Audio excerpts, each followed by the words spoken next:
ఆరోగ్యం అంటే natural food. Nature మంత్ర ఇప్పుడే మీ ఇంటికి తెచ్చుకోండి. Hi, welcome to my show. ఇండస్ట్రీలో హిట్ సినిమాలు ఉంటాయి, గొప్ప సినిమాలు ఉంటాయి. ఈరోజు మనతో ఉన్న గెస్ట్ ఆ గొప్ప సినిమాలు తీసిన దర్శకుడు. ఆయన తీసిన ప్రతి సినిమా సమాజం మీద ఓ మంచి ప్రభావాన్ని చూపించింది.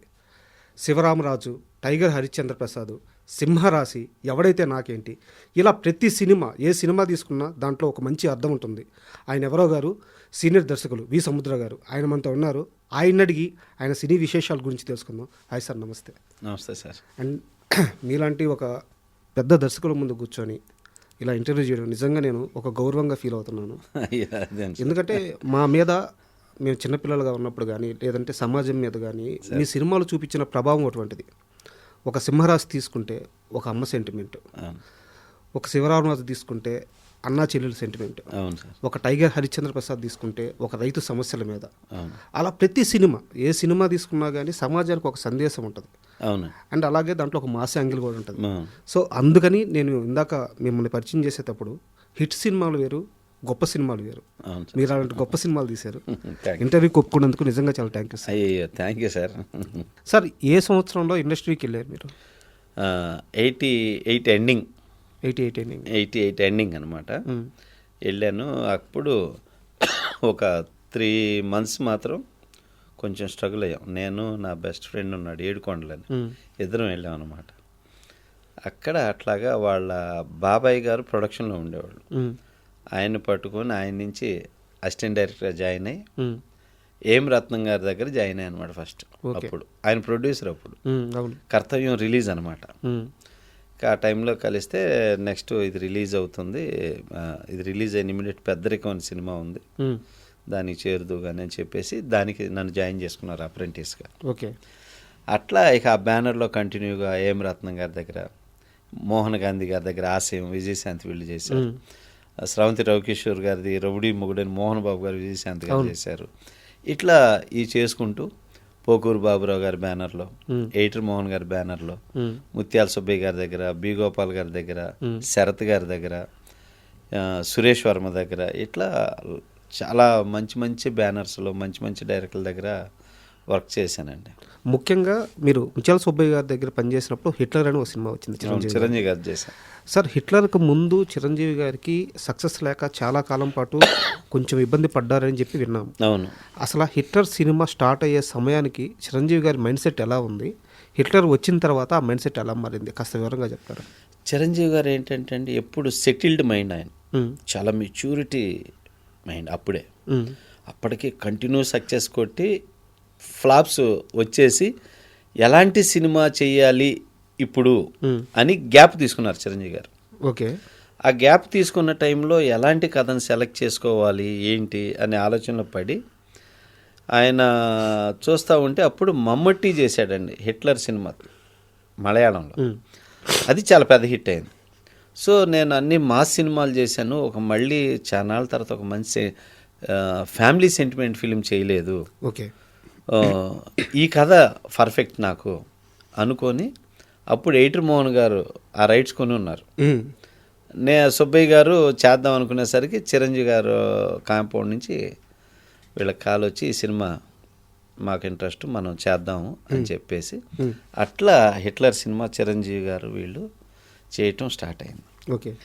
కాకపోతే అప్పటి వరకు ఏంటంటే చిరంజీవి గారు ఫుల్ మాస్ రూట్లో వెళ్ళిపోయేవాళ్ళు, ఫుల్ యాక్షన్ వీటిలో. ఫస్ట్ టైం చాలా ఫ్యామిలీ సెంటిమెంట్ ఫిలిం. ఇప్పుడు ఒక టైంలో చేశారు విజేత అని, ఇట్లాంటి సెంటిమెంట్. అవునవును. ఆ తర్వాత గ్యాప్ వచ్చి ఒక స్టార్డమ్ వచ్చినాక ఫ్లాప్ పడేసరికి కొంచెం లేదు, మళ్ళీ రాంగ్ స్టెప్ అవుతున్నాయి, కొంచెం మళ్ళీ కరెక్ట్ కథలను సెలెక్ట్ చేసుకొని వెళ్ళాలని ఆగారు చిరంజీవి. అప్పుడు 1 year దాకా గ్యాప్ వచ్చింది చిరంజీవి గారికి. వచ్చి అప్పుడు ఈ సినిమా సెలెక్ట్ చేసుకొని ఆయన చేసే టైంలో నేను వర్క్ చేయటం, చిరంజీవి గారు అబ్జర్వ్ చేస్తుంటారు అందరిని. చిరంజీవి గారు వచ్చిన యాజ్ సీనియర్ హీరో కదా, ఎవరెవరు ఏం చేస్తున్నారని ఆయన కూర్చొని ఇట్లా కూర్చున్నా అంటే ఎవరేంటని చదివేస్తాడు చిరంజీవి గారు.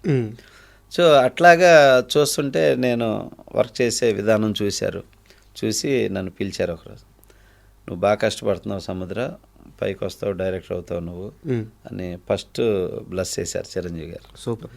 బ్లెస్ చేసేసరికి ఇక మనం అభిమానించే హీరోలు మనని బ్లస్ చేయటం ఇంకెలా ఉంటుంది, ఇక ఇంత బలం కొండంత బలం వచ్చినట్టు అనిపించి ఇంత పెద్ద హీరో బ్లస్ చేశారు. ఫస్ట్ నేను సక్సెస్ అయిన అనుకున్నాను. అనుకున్నాక కష్టపడి చేస్తూ ఉన్న తర్వాత సముద్ర మంచి స్క్రిప్ట్ చేసుకోమ్మా మనం చేద్దామని చెప్పి చిరంజీవి గారు చెప్పారు. చెప్పాక సినిమా అంతా వర్క్ చేస్తూ ఉన్నాం. ఆయన కూడా అండి చాలా కష్టపడతాడు, ప్రతిదీ అబ్జర్వ్ చేస్తాడు, ప్రొడక్షన్ అబ్జర్వ్ చేస్తాడు, సబ్జెక్ట్ అబ్జర్వ్ చేస్తాడు, డైలాగ్స్ అబ్జర్వ్ చేస్తారు, చాలా ప్రతిదీ ఇన్వాల్వ్మెంట్ ఉంది. ఏదన్నా ఉంటే అలా పట్టేసుకుంటాడు చిరంజీవి గారు, అంత నాలెడ్జ్ ఉంది ఆయనకి. సో అలా చేసి ఆయన ప్రొడక్షన్ కూడా ఏదన్నా అవుట్డోర్ వెళ్ళినప్పుడు, ఇక్కడ అవుట్డోర్ వచ్చి 6:30కి యూనిట్ స్టార్ట్ అయ్యి 7కి షార్ట్ తీయాలండి, మీరు ఎందుకు 8:30, 9 దాకా లేట్ చేస్తున్నారు? నేను రెడీ 6:30 నేను స్పాట్లో ఉంటాను, రేపు 7కి షార్ట్ తీయాలి, మీరు ఎందుకు పోయారు, టైమింగ్ వేస్ట్ చేస్తున్నారు మీరు అని చెప్పి నిర్మాతల గురించి ఆలోచించి చిరంజీవి గారు ఎటుమోహన్ గారు పిలిచి చెప్పటం నేనే నా దృష్టితోటే నేనే ఉన్నా. చెప్పి నాలాంటి హీరో ఉన్నప్పుడు టయాన్ని వేస్ట్ చేయొద్దండి, చక్కగా చేసుకోండి ప్రొడక్షన్ అని చెప్పి చిరంజీవి గారు చెప్పటం నేను విన్నా. అదే సాంగ్కి డాన్స్ మాస్టర్ ఎవరంటే లారెన్స్. మీరేగా తీసుకొచ్చింది? లారెన్స్ని నేనే ఏటుమోహన్ గారికి పరిచయం చేశాను. లారెన్స్ అప్పుడు చిన్న చిన్న సినిమాలు చేస్తూ ఉంటే నేను పద్మాలయ స్టూడియోకి వెళ్ళా, అక్కడ చేస్తూ ఉన్నాడు అనమాట. అప్పుడు ఇట్లా చిరంజీవి గారు ఎవరైనా కొత్త వాళ్ళని ఇంట్రడ్యూస్ చేద్దామండి, టాలెంట్ వాళ్ళని అనుకుంటున్నారు.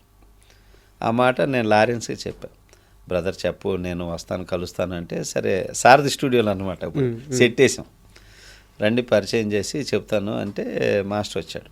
వచ్చి నేను ఏటుమోహన్ గారికి పరిచయం చేసి ఇలా చేశాక మోహన్ గారు చిరంజీవి గారు తీసుకెళ్ళి పరిచయం చేస్తే, సరే అమ్మా ఇది సాంగు, నువ్వు ఏదైనా ఒక సిగ్నేచర్ మూమెంట్ చేసుకొచ్చి చూపిస్తే నేను కన్ఫర్మ్ చేస్తాను అని చెప్పారు.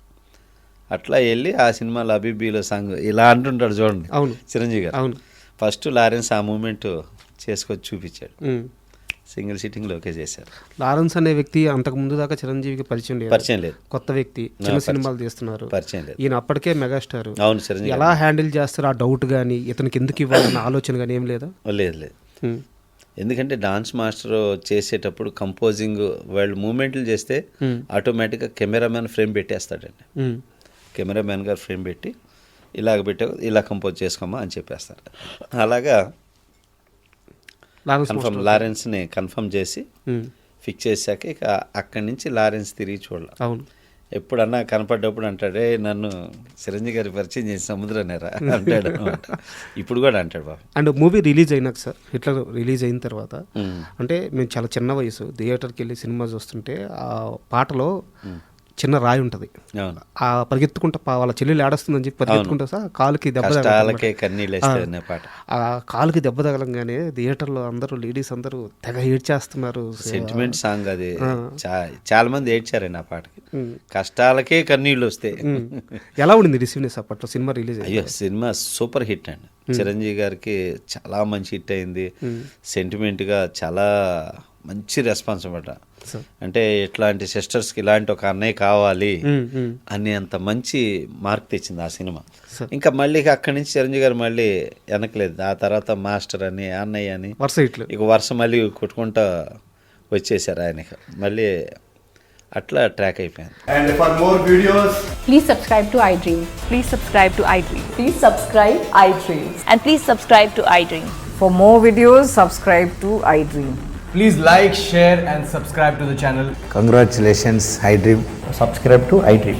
Subscribe to iDream. So subscribe to iDream Media. iDream ki iDream team andarki huge congratulations. Please subscribe iDream Media. Please subscribe to iDream. Subscribe iDream. Please subscribe to iDream. iDream అంటే నా కళల channel subscribe చేసుకున్న నోరు తిరుగుతలేదు, మీరైతే గంట గుర్తు కొట్టండి. For more such videos, please subscribe to iDream. Subscribe to iDream. Please subscribe to iDream. Please subscribe iDream Media. Please do subscribe to iDream. Please subscribe to iDream Media. For best entertainment and information, please subscribe iDream. And don't forget to subscribe to iDream.